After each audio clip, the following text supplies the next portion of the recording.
The logistics sector today sits on the intersection of disruption and opportunity. From geopolitical shifts and regulatory changes to digital transformation and sustainable imperatives. Project cargo demands a competition from container carriers. I mean, of course, we cannot compete with container carriers with transit time. We cannot compete with container carriers with price. What we can do is we can offer our expertise, our know-how, our experience. This year we are celebrating 75th year anniversary of our company, so we know how to do the business. And frankly speaking, we are serving the cargo which container lines do not or cannot handle.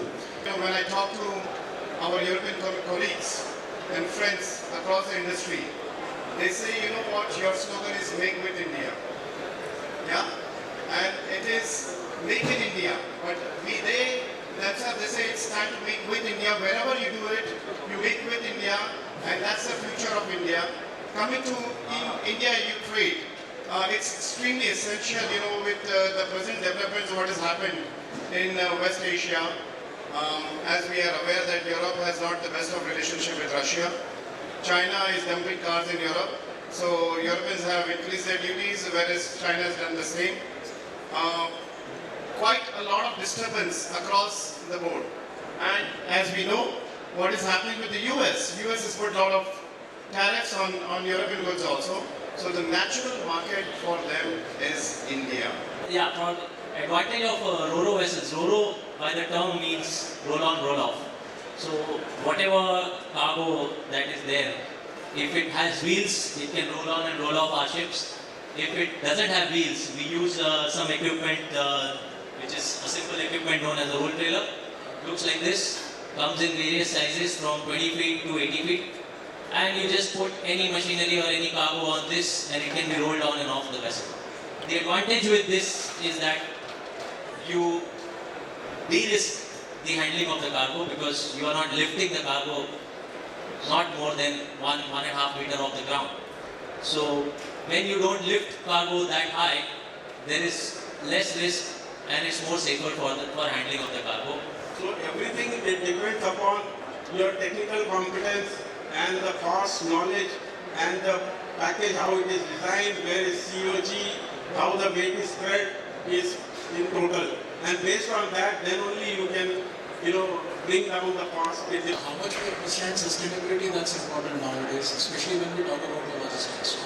There is different meanings into sustainability, but what we adopt, we're looking at, to support the societies. Of course, the carbon footprint is also one of which we have started looking at very seriously nowadays. But at the same time, what kind of resilience we can bring into the, the total alignment. See, 10 years before the logistics was different, right? Now the logistics is different. The inspiration and aspirations are completely different. Say the traction is coming mainly to renewable energy sector followed by power generation. Breakbulk equipment and the accessories are all related to mainly these two sectors globally.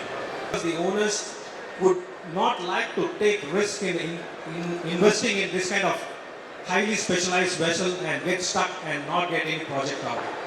Now coming back to the second question, whether I'm interested or whether a specialized ship is what is needed. Of course, yes, because me being a naval art and also from the offshore industry, I come across with a lot of subsea structures, subsea piping, offshore module fabrications and specialized modules.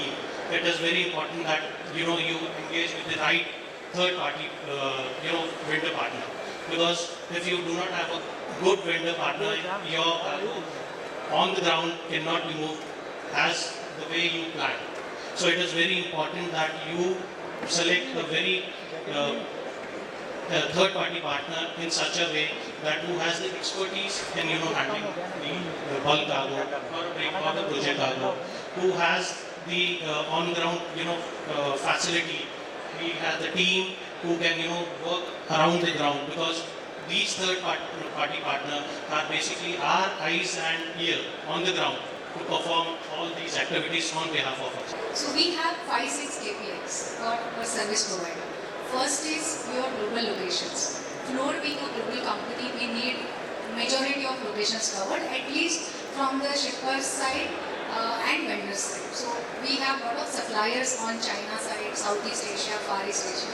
We need your presence there. Second thing, your financial capabilities, whether you will be able to handle such millions of transactions overall entire life cycle of a project. So in a 3 to 5 years of project, are you having that appetite to have transactions in place, and you will not come to me for each and every invoice that is going along, or maybe detention sometimes, maybe we are having some issues at the origin, but you have to be a solution provider.